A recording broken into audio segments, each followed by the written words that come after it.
नमस्कार दोस्तों। आप सभी कैसे हैं? आशा करता हूं कि आप सभी ठीक ठाक होंगे। दोस्तों, आज हम एक और सच्ची कहानी पर नजर डालने जा रहे हैं। कहते हैं प्यार की कोई सीमा, कोई बंधन और कोई उम्र नहीं होती। यह बस तब होता है जब इसका होना तय होता है। अब यह कहना आसान है, लेकिन अगर उस प्यार की नींव अपराध पर बनी हो, तो क्या उसे वाकई प्यार कहा जा सकता है? आज की कहानी कुछ ऐसी ही है। अगर हम इसे प्रेम कहानी कहें तो यह प्यार का अपमान होगा, और अगर हम इसे लालच की कहानी कहें तो यह ज्यादा सही शब्द होगा। इस कहानी में क्या हुआ, इसमें कौन कौन लोग शामिल थे, जानने के लिए इस वीडियो को बिना स्किप किए पूरी वीडियो देखिए। यह कहानी कानपुर में सेट की गई है। कानपुर में एक परिवार रहता था, और उस परिवार के मुखिया का नाम राजेश गौतम था, जो 40 साल का था। राजेश के पिता का निधन हो चुका था। राजेश के दो भाई थे, और उनके बीच बहुत प्यार था। उनके पिता एक जमींदार थे, जिन्होंने अपने बच्चों के लिए लाखों की संपत्ति छोड़ी थी।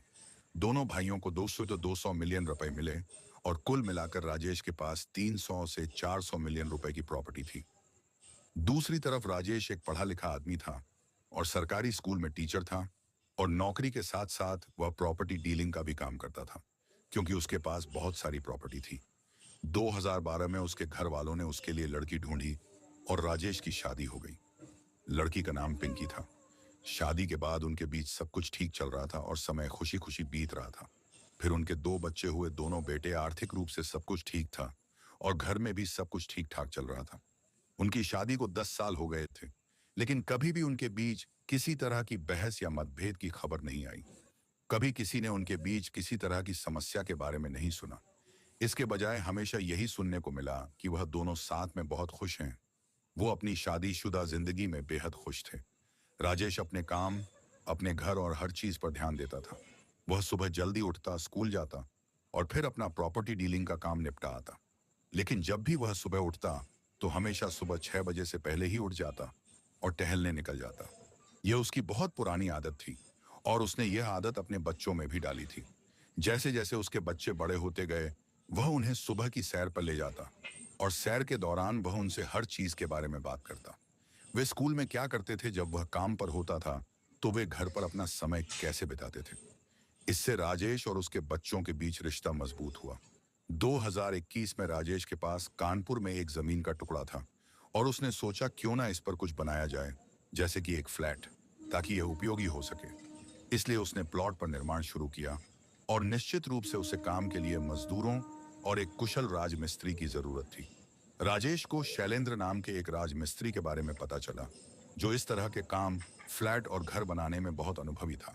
वह अपने काम में बहुत सावधान और चौकस था, और उसके नतीजे हमेशा बेहतरीन होते थे। शैलेंद्र की उम्र लगभग 40 साल थी। 2021 में राजेश ने अपने प्लॉट पर फ्लैट बनाने के लिए शैलेंद्र को काम पर रखा।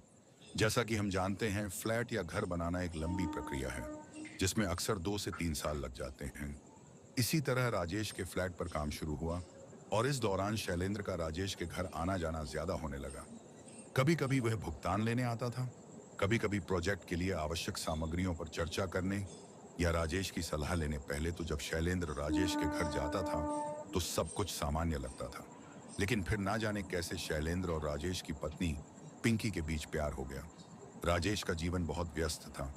वह स्कूल जाता, बच्चों को पढ़ाता, घर आता, अपने फ्लैट का काम देखता, और फिर अपने प्रॉपर्टी डीलिंग के काम में लग जाता। हर दिन जब वह घर लौटता, तब तक रात के 8 बज जाते। वह सुबह 7 बजे स्कूल के लिए निकल जाता, और छुट्टी वाले दिन वह घर पर 1 घंटा बिताता, और रात 8 बजे लौटता। घर पर दो छोटे बच्चे और पिंकी थे, जो ज्यादातर समय अकेले रहते थे। जब फ्लैट पर काम शुरू हुआ, तो राजमिस्त्री अक्सर घर आने लगा। समय के साथ मिस्त्री के आने जाने से पिंकी के मन में उसके लिए भावनाएं पैदा हुईं, और जल्द ही वे प्यार में पड़ गए। वे दोनों जानते थे कि राजेश ज्यादातर घर पर नहीं रहता, इसलिए वे छिप छिप कर मिलने लगे। उन पर किसी ने कोई रोक टोक नहीं की, क्योंकि उन्हें रोकने टोकने या देखने वाला कोई नहीं था। वे मिलते रहे। लेकिन कहावत है कि झूठ और चोरी जल्दी पकड़ी जाती है, और वे भी पकड़े गए। राजेश के बगल में रहने वाले पड़ोसियों ने देखा कि राजेश के अक्सर बाहर रहने पर मिस्त्री हर दिन उसके घर पर होता था। उन्होंने देखा कि एक पेशेवर व्यक्ति का आमतौर पर एक शेड्यूल होता है, लेकिन यह मिस्त्री अजीब समय पर आता था और घंटों तक रहता था, जिससे उनका शक और भी बढ़ गया। इसलिए धीरे धीरे यह बात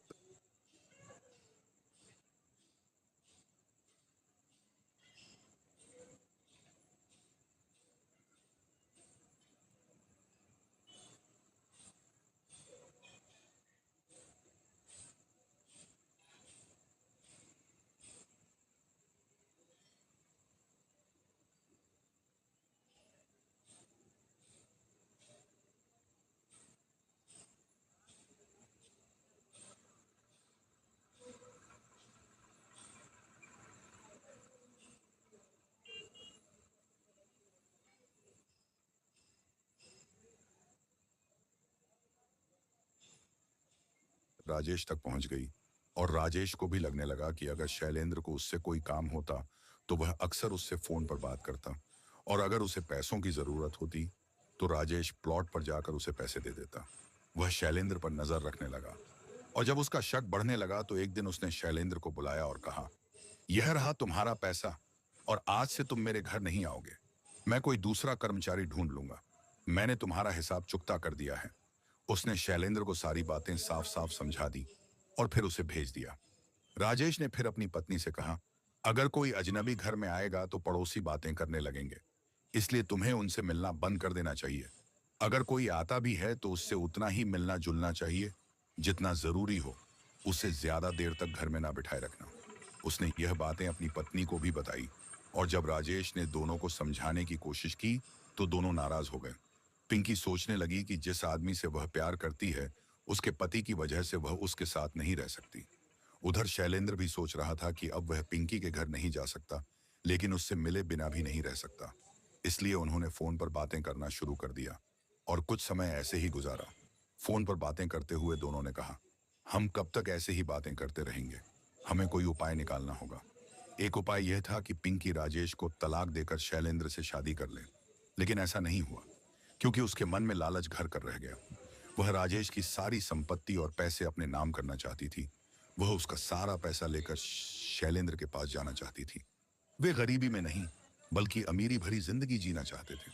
वह शैलेंद्र के साथ रहना चाहती थी, लेकिन किसी राजमिस्त्री की पत्नी बनकर नहीं, क्योंकि उसके पास पैसे नहीं थे।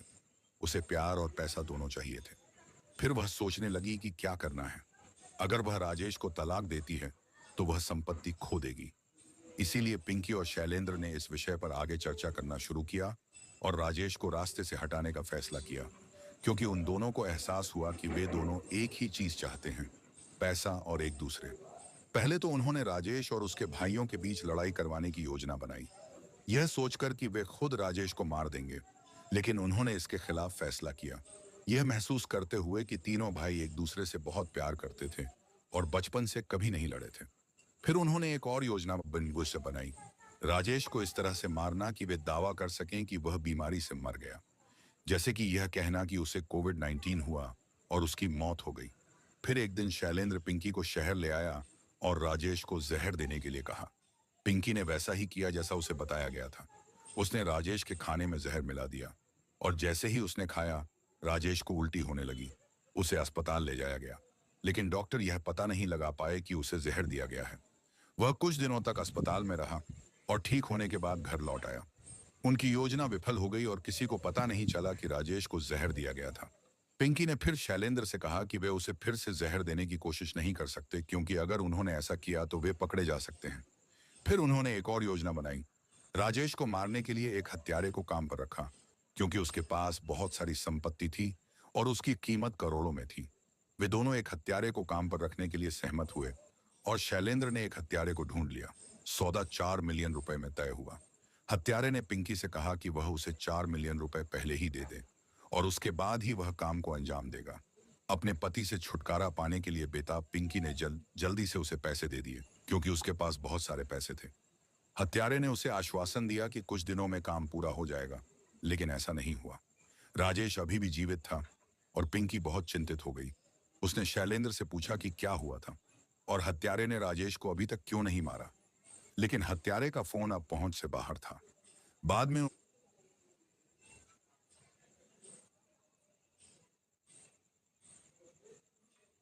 उन्हें पता चला कि कॉन्ट्रैक्ट किलर उनके पैसे लेकर भाग गया है। उन्हें एहसास हुआ कि वे उसके खिलाफ रिपोर्ट दर्ज कराने के लिए पुलिस स्टेशन नहीं जा सकते, क्योंकि अगर वे ऐसा करते तो पुलिस पहले उन्हें ही गिरफ्तार कर लेती। इसीलिए उन्होंने आखिरकार धैर्य रखने और फिर से कोशिश करने का फैसला किया। दूसरी बार वे दूसरे कॉन्ट्रैक्ट किलर को काम पर रखने गए, लेकिन यह काम नहीं आया, क्योंकि उन्हें पहले ही पता चल गया था कि उन्होंने काम पूरा होने से पहले पैसे नहीं दिए थे। यह हत्यारा बिना पहले पैसे लिए काम नहीं करेगा और उन्होंने उसे यह भी नहीं बताया था कि राजेश ही लक्ष्य है। उन्होंने केवल उसके साथ योजना पर चर्चा की, लेकिन यह कहीं नहीं पहुंची। समय बीतता जा रहा था और उनकी मुलाकातें सीमित होती जा रही थी। दोनों अपने रास्ते में आने वाली बाधा को दूर करने के लिए बेचैन हो रहे थे, ताकि वे साथ रह सकें। चूंकि जहर और कॉन्ट्रैक्ट किलिंग की योजना विफल हो गई थी, इसलिए उन्होंने सोचा कि किसी तीसरे व्यक्ति को क्यों शामिल किया जाए, क्यों ना हम खुद ही राजेश को मार डालें। पिंकी ने सहमति जताते हुए कहा, चलो खुद ही करते हैं और इसे दुर्घटना जैसा दिखाते हैं। हर दिन सड़क दुर्घटनाओं में लोग मरते हैं और किसी को यह शक नहीं होगा कि किसी ने जानबूझकर उसे मारा है। तब शैलेंद्र ने कहा, ठीक है, मैं आपकी बात से सहमत हूं, लेकिन ऐसा करने के लिए हमें एक कार की जरूरत है। हम राजेश को उसके घर से उठाकर नहीं मार सकते, हम तुरंत पकड़े जाएंगे। इसीलिए उन्होंने एक सेकंड हैंड कार खरीदकर राजेश को मारने की योजना बनाई। फिर उन्होंने एक सेकंड हैंड इको कार खरीदी, उसकी नंबर प्लेट हटा दी और उस पर एक नकली नंबर लगा दिया। फिर उन्होंने कहा कि वे राजेश को तब मारेंगे जब वहां ज्यादा ट्रैफिक नहीं होगा और आसपास लोग होंगे, ताकि उन्हें उसकी लोकेशन का पता चल सके। उन्होंने योजना बनाई कि वे जाएंगे, उसके साथ कुछ करेंगे और फिर किसी की नजर में आए बिना भाग जाएंगे। उन्होंने यह भी सोचा कि अगर भागते समय उनकी कार खराब हो गई तो वे क्या करेंगे। इसलिए उन्होंने दूसरी कार का इंतजाम किया और कहा कि अगर पहली कार खराब हो गई तो वे दूसरी कार में चले जाएंगे। पिंकी ने बताया कि राजेश हर दिन सुबह की सैर पर जाता है, लेकिन सोमवार से शुक्रवार तक यह सप्ताह का दिन होता है। इसलिए लोग काम करते हैं और अपनी दुकानें खोलते हैं, लेकिन शनिवार को बहुत कम लोग होते हैं। हालांकि राजेश अभी भी हर दिन सुबह की सैर पर जाता है। फिर दोनों ने शनिवार को अपनी योजना को अंजाम देने का फैसला किया। शैलेंद्र ने कहा कि वह कार चलाएगा, लेकिन समस्या यह थी कि राजेश के दो बेटे भी उसके साथ सैर पर जाते थे। राजेश की पत्नी, जो अपने बच्चों से बहुत प्यार करती थी लेकिन अपने पति को मारना चाहती थी, उसने सोचा कि वह अपने दोनों बेटों को उस दिन सैर पर जाने से कैसे रोक सकती है। शनिवार को राजेश सुबह 6 बजे उठा और मॉर्निंग वॉक के लिए तैयार हो गया। जब वह बच्चों को जगाने गया तो पिंकी ने उसे रोक दिया और बहाना बनाया कि बच्चों की तबीयत ठीक नहीं है और वे थोड़े बीमार हैं, इसलिए उसे आज अकेले ही जाना चाहिए। राजेश को कुछ भी संदेह नहीं हुआ, क्योंकि ऐसा पहले भी हो चुका था जब बच्चे ठीक नहीं थे और नहीं जा सके थे। इसीलिए वह अकेले ही मॉर्निंग वॉक पर चला गया। और जब राजेश घर से बाहर निकला तो पिंकी ने जल्दी से शैलेंद्र को फोन करके बताया कि राजेश चला गया है। फिर शैलेंद्र राजेश के घर चला गया। पिंकी शैलेंद्र के साथ कार में बैठी और उसे रास्ता बताते हुए समझाया कि राजेश अक्सर मिठाई की दुकान के पास से गुजरता है, क्योंकि उसके बाहर चौड़ी सड़क है जिससे उसे टक्कर मारना आसान होगा। हालांकि राजेश को इस बात का अंदाजा नहीं था कि उसके साथ क्या होने वाला है। कार राजेश की ओर तेजी से बढ़ी और उसे टक्कर मार दी गई। उसके सिर में गंभीर चोट लगी और खून बहने लगा। तभी पीछे से एक और कार आई और वे कार से उतरकर मौके से भाग गए। राजेश दर्द से तड़पता हुआ वहीं रह गया। कुछ देर बाद कुछ लोगों ने शोर सुना और मौके पर पहुंचे तो देखा कि एक कार से कुछ लोग आए और फिर दूसरी कार में बैठ गए। उन्होंने तुरंत एम्बुलेंस बुलाई और पुलिस को भी सूचना दी। राजेश को अस्पताल ले जाया गया, लेकिन तब तक बहुत देर हो चुकी थी और उसकी मौत हो गई। प्रत्यक्षदर्शियों ने पुलिस को बताया कि यह एक सड़क दुर्घटना थी जिसमें किसी ने अपनी कार से राजेश को टक्कर मार दी थी। पुलिस ने राजेश के परिवार को सूचित किया, जो अस्पताल पहुंचे। जब उन्हें पता चला कि राजेश नहीं रहा तो वे टूट गए और फूट फूट कर रोने लगे। पिंकी तुरंत घर लौट आई और वहां मौजूद अन्य लोग पहले ही भाग चुके थे। पुलिस ने इसे सड़क दुर्घटना का मामला मानते हुए रिपोर्ट दर्ज की। उन्हें शुरू में लगा कि यह एक साधारण मामला है, लेकिन फिर भी उन्होंने सीसीटीवी फुटेज की जांच करने का फैसला किया। जब उन्होंने सीसीटीवी फुटेज देखी तो उन्हें नकली नंबर प्लेट वाली एक कार दिखाई दी, लेकिन उन्होंने इसकी सावधानीपूर्वक जांच नहीं की। इस बीच राजेश के भाई ने थाने जाकर रिपोर्ट दर्ज कराई कि उसके भाई की मौत सड़क दुर्घटना में नहीं हुई, बल्कि उसकी हत्या की गई है। उसने बताया कि राजेश की हत्या की पहले भी कोशिश हो चुकी है और यह दुर्घटना फर्जी है, किसी ने जानबूझकर उसकी हत्या की है। फिर पुलिस को अस्पताल से पता चला, जहां राजेश कई दिनों से भर्ती था। राजेश के भाइयों ने भी पुलिस से कहा कि उन्हें शैलेंद्र और पिंकी की पूरी कहानी की जांच करनी चाहिए, क्योंकि राजेश ने अपने भाइयों को यह बात बताई थी। पुलिस ने मामले पर ध्यान केंद्रित करना शुरू किया और सीसीटीवी फुटेज फिर से चेक करने पर पता चला कि एक कार पूरी तरह से दूसरी कार का पीछा कर रही थी। एक प्रत्यक्षदर्शी ने भी पुलिस को बताया कि भागने के दौरान लोगों ने कार बदल ली थी। इसके बाद पुलिस ने राजेश की कॉल डिटेल्स निकलवाई, लेकिन भाइयों को उसकी भाभी पिंकी पर शक हुआ।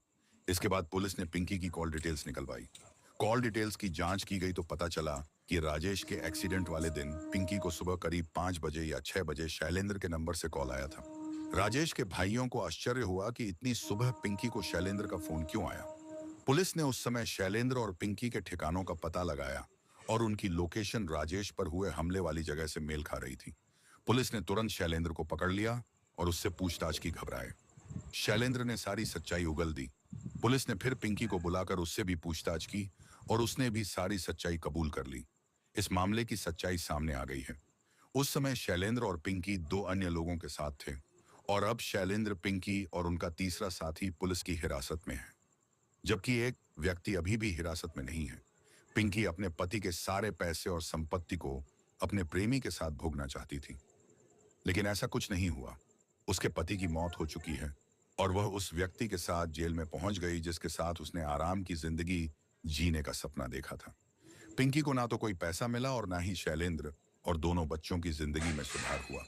राजेश अब इस दुनिया में नहीं है और दूसरा एक लालची माँ है जो अब जेल में है। बच्चों की जिंदगी पूरी तरह से उनकी माँ की वजह से बर्बाद हो गई है। अगर लोग ऐसे अपराध करने से पहले अपने बच्चों और अपने आसपास के लोगों के बारे में सोचते तो दुनिया सुधर जाती और अपराध दर में काफी कमी आती। तो यह थी आज की कहानी। आज इस यात्रा में हमारे साथ जुड़ने के लिए धन्यवाद। हमें उम्मीद है कि आपको यह कहानी पसंद आई होगी और यह आपके लिए उपयोगी साबित होगी। अगर आप हमारी कोशिशों की सराहना करते हैं तो इस वीडियो को लाइक करें और चैनल को सब्सक्राइब करें, हमारा हौसला बढ़ाएं।